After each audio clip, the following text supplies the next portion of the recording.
গাজীপুরের রাস্তার উপরে বাড়ি থাকায় সংস্কার কাজে বাধা।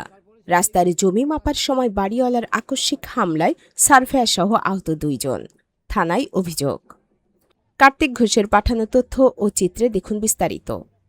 গাজীপুর সিটি কর্পোরেশনের গাছা থানাধীন নাগপুর থেকে বসুরা মধ্যপাড়া পর্যন্ত আধা কিলোমিটার রাস্তা সংস্কার কাজ 2 বছরেও শেষ করা হয়নি।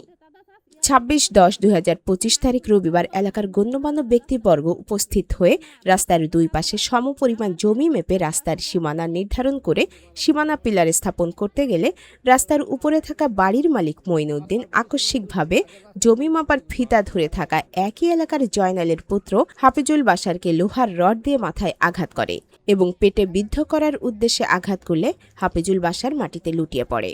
এ সময় পাশে থাকা জমি মাপার সার্ভেয়ার বাধা দিলে মঈনুদ্দিন তাকেও আঘাত করে। এ সময় আশেপাশে থাকা গণ্যমান্য ব্যক্তিবর্গ ও এলাকাবাসী ছুটে এসে মঈনুদ্দিনকে বাধা দিলে মঈনুদ্দিনের স্ত্রী ও পরিবারের লোকজন সহ তার ওয়ার্কশপের 4-5 জন কর্মচারী লোহার রড ও পাতি সহ লাঠিসোঁটা সহ দেশীয় অস্ত্র নিয়ে এসে চাঁদাবাজ বলে এলোপাতাড়ি মারধর শুরু করে। উপস্থিত লোকজন মিলে তাদের বুঝিয়ে সুঝিয়ে সরিয়ে দিয়ে আহত রক্তাক্ত অবস্থায় হাফিজুল বাশারকে গাজীপুর শহীদ তাজউদ্দিন আহমেদ হাসপাতালে চিকিৎসার জন্য পাঠানো হয়। এ বিষয়ে গাছা থানায় একটি অভিযোগ দায়ের করা হলে পুলিশ ঘটনাস্থলে পৌঁছে পরিস্থিতি নিয়ন্ত্রণে আনে।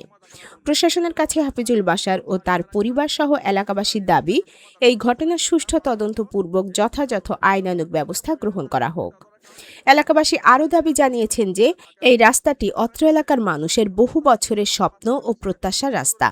এই রাস্তাটি সংস্কার না হওয়ায় এই এলাকার মানুষ ভোগান্তিতে পড়েছেন। একটা অসুস্থ রোগী হাসপাতালে নিতে গেলেও খানাখন্দ কাদামাটির সাথে লড়াই করে ধরাধরি করে নিতে হয়।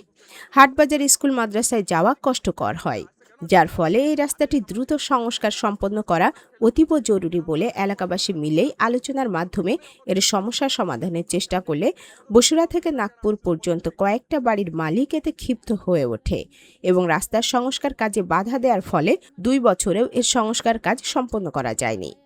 এসব বাড়ির মালিকেরা রাস্তার জমি না রেখে অপরিকল্পিতভাবে জোরপূর্বক বাড়ি তৈরি করে। বাড়ি তৈরি করার সময় এলাকাবাসী বাধা দিলেও তারা কাউকে পরোয়া না করে সকলকে অমান্য করে বাড়ি তৈরি করায় সংস্কার কাজে ভোগান্তির শিকার হচ্ছেন ঠিকাদার প্রতিষ্ঠান সহ এলাকাবাসী।